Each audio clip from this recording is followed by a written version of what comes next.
Pessoal, boa tarde, tudo bem? Vamos à nossa aula de História, página 141 da apostila, conteúdo do terceiro bimestre. O primeiro encontro entre duas culturas. Quando os portugueses iniciaram a exploração do pau-brasil, nas matas brasileiras, utilizavam o trabalho dos indígenas por meio do escambo. Davam espelhos, apitos, colares e chocalhos para os indígenas em troca de trabalho. Escambo é a troca de mercadoria, ou seja, naquela época os portugueses davam esses objetos e os indígenas trabalhavam no corte e carregando o pau-brasil. Documentos portugueses do início da colonização do Brasil relatam a troca de presentes e informações entre os indígenas do litoral e os portugueses.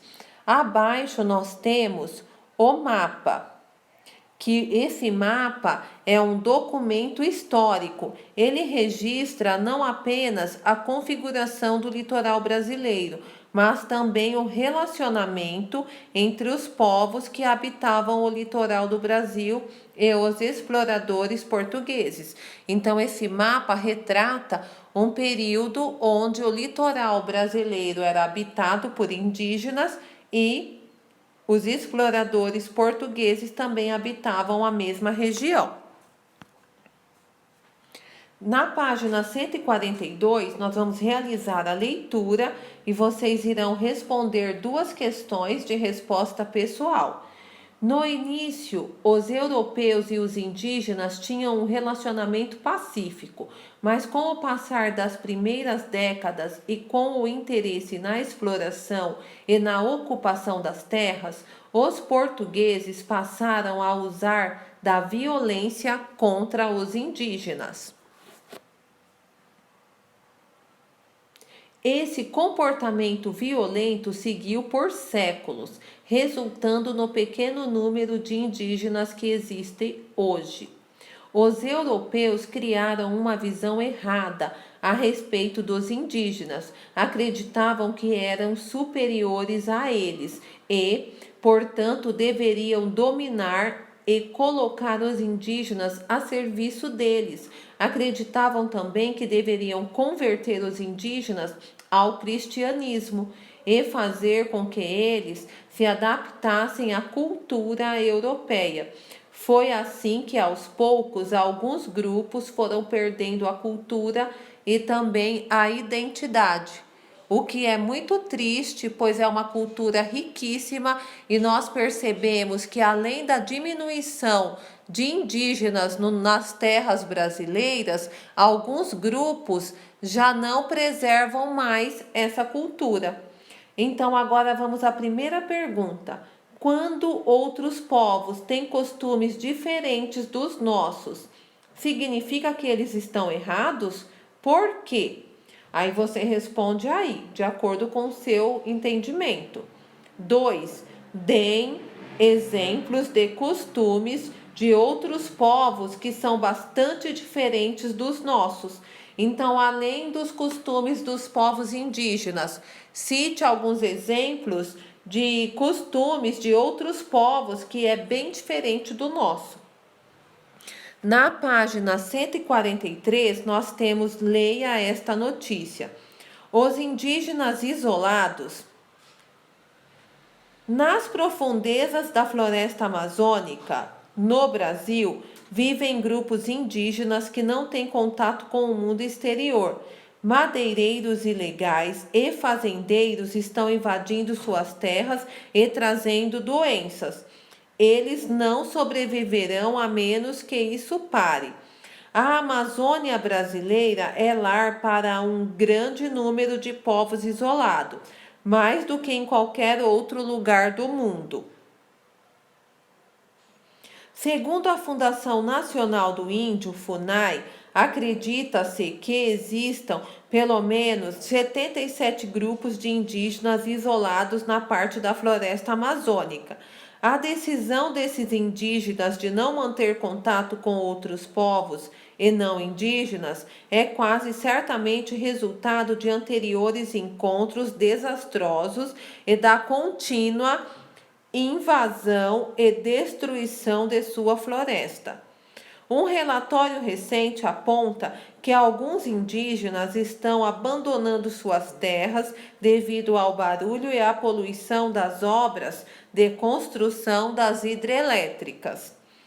Todos são extremamente vulneráveis a doenças comuns, como a gripe ou o resfriado, que são transmitidas por pessoas de fora e para as quais os indígenas não apresentam resistência imunológica.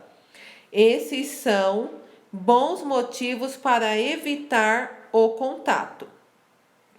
Feito a leitura, vamos agora à primeira questão. Quais informações chamaram sua atenção na leitura do texto? Compare as informações que você registrou com as dos seus colegas. Converse com seus colegas e seu professor sobre como era o modo de vida dos indígenas no passado e na atualidade.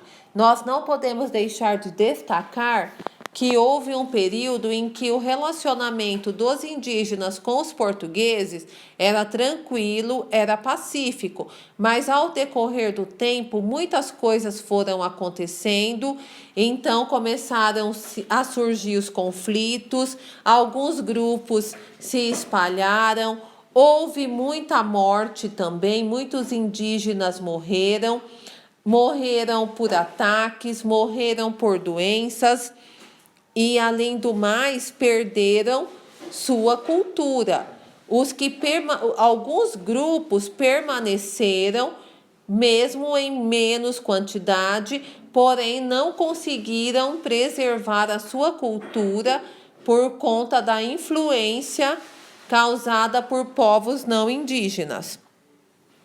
Na questão 2, compare as informações que você registrou com as dos seus colegas. Nós não iremos fazer isso, vocês podem conversar com alguém da família. Converse com seus colegas e o seu professor sobre como era o modo de vida dos indígenas no passado e na atualidade. Então, vocês irão escrever também essas duas observações. Na página 144, nós temos atividade 3. Escreva dentro dos parênteses P para fatos que no passado contribuíram para a extinção de populações indígenas quando os portugueses estavam colonizando o Brasil. H para fatos que hoje provocam a extinção de populações indígenas. PH para fatos que no passado e hoje ocorreram e ainda ocorrem. Então vamos lá. A primeira, doenças transmitidas pelo contato com os não indígenas. Isso é um fato do passado e do presente, é um fato do passado e hoje. Então nós vamos colocar PH. Desmatamento com a utilização de motosserras dos fazendeiros. Isso é um fato de hoje. Lá no período da colonização, eles não tinham acesso a motosserras. Ocupação das terras indígenas pelo não indígenas. Isso também é um fato do passado e de hoje. Nós vamos colocar PH. Já ocorria, lá na época da colonização, essas ocupações e ocorrem até hoje. Invasão das terras indígenas por poceiros ou garimpeiros. Também PH, que é fato do passado e de hoje. Poluição dos rios de onde os indígenas retiram seu sustento. Fato de hoje. Lá na época da colonização, os rios eram limpos, não eram poluídos. Então, é H. Batalhas com os europeus colonizadores. Isso é um fato lá do passado. Coloque, então, a letra P. Expulsão dos indígenas da própria terra. colocando-os em espaços improdutivos, mudando totalmente a maneira de viver. Isso é um fato do passado e fato de hoje, PH. Até hoje, os indígenas passam por esse tipo de situação. Na atividade 4, como você acha que os indígenas vêm agindo para garantir a terra? Resposta pessoal, como você acha?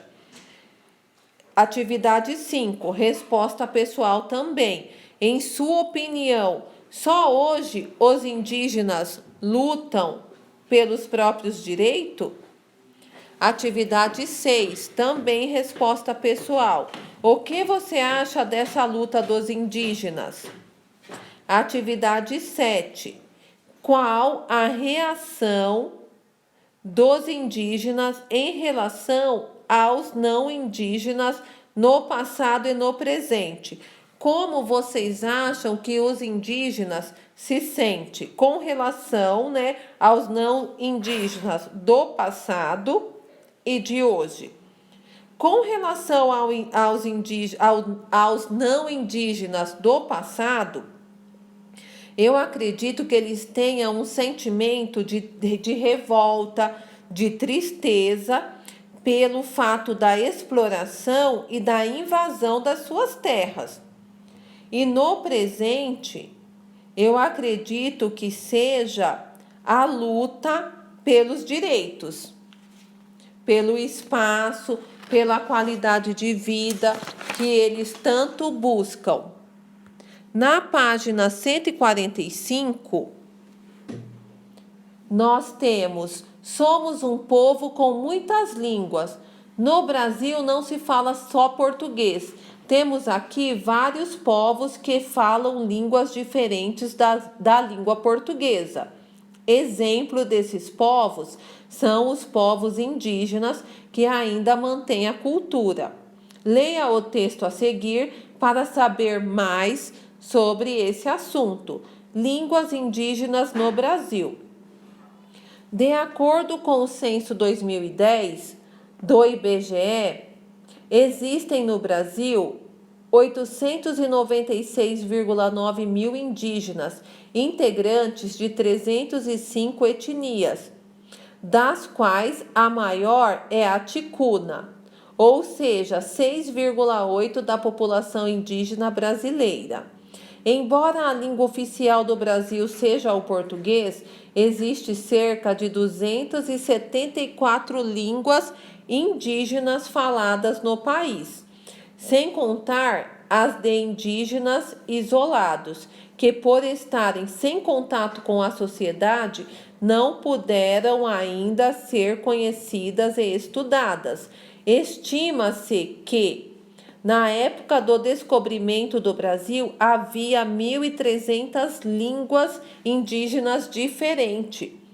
Cerca de 1.000 delas se perderam por diversos motivos, entre os quais a morte dos indígenas em decorrências de epidemias, extermínio, escravização, falta de condições para a sobrevivência e a culturação forçada.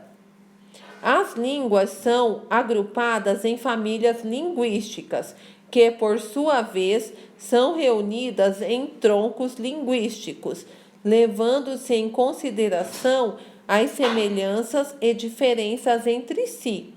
Nos troncos, agrupam-se as línguas cuja origem comum vem de milhares de anos, sendo as semelhanças entre elas muito sutis. Já nas famílias, as semelhanças são maiores, uma vez que as separações ocorreram há muito tempo. Existem 2 grandes troncos de línguas indígenas no Brasil: o Tupi e o Macro-G. Além de famílias linguísticas que, por não apresentarem graus de semelhança suficientes, não podem ser agrupadas em troncos. A saber, existe Caribe, Pano, Maco, Ianoama, Mura, Tucano, Catuquina, Tchapacura, Nambiquara e Guaicuru.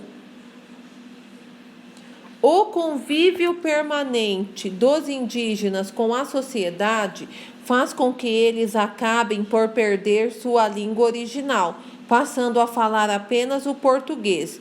De algumas ainda restaram vocábulos e informações esparsas. De outras, no entanto, não ficaram sequer resquícios, o que se constitui numa grande perda. Cada uma delas expressava toda uma cultura e uma forma única de encarar o mundo. Então, aqui nós lemos um texto onde fala um pouco sobre a variação linguística que ocorre não só no meio indígena, mas no Brasil.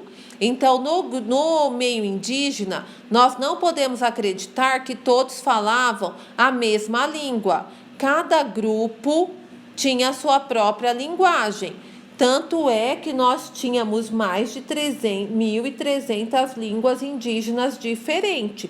E se nós formos observar isso no Brasil, é muito forte essa questão da variação linguística, por conta das regiões. Cada região tem a sua fala própria. Algumas palavras que são conhecidas aqui em São Paulo, porém, se nós formos para outro estado e falarmos, as pessoas de lá não conhecerão. Então, é uma riqueza linguística muito grande no nosso país. Na página 146, na atividade 1, marque com X as alternativas corretas em relação ao texto. O Brasil é um país que tem uma grande diversidade linguística? Sim. Pode marcar com X. No Brasil são falados menos de 100 línguas indígenas? Não, pessoal, essa informação está errada. Não marca com X. Na época do achamento do Brasil, existiam cerca de 1.300 línguas indígenas diferentes? Sim, de acordo com o texto, é essa a informação. Pode marcar um X. Os dois troncos linguísticos das línguas indígenas do Brasil são Tupi e Macro-G? Sim, de acordo com o texto, esses são os dois troncos, são as línguas principais indígenas no Brasil. Pode marcar com X. Apesar da diminuição da população indígena em relação ao período colonial, suas línguas ainda permanecem as mesmas? Não, pessoal, muita coisa mudou. Alguns grupos indígenas perderam totalmente a sua cultura, até mesmo a sua língua. Ok? A nossa aula de história finaliza aqui. Muito obrigado, uma ótima tarde a todos.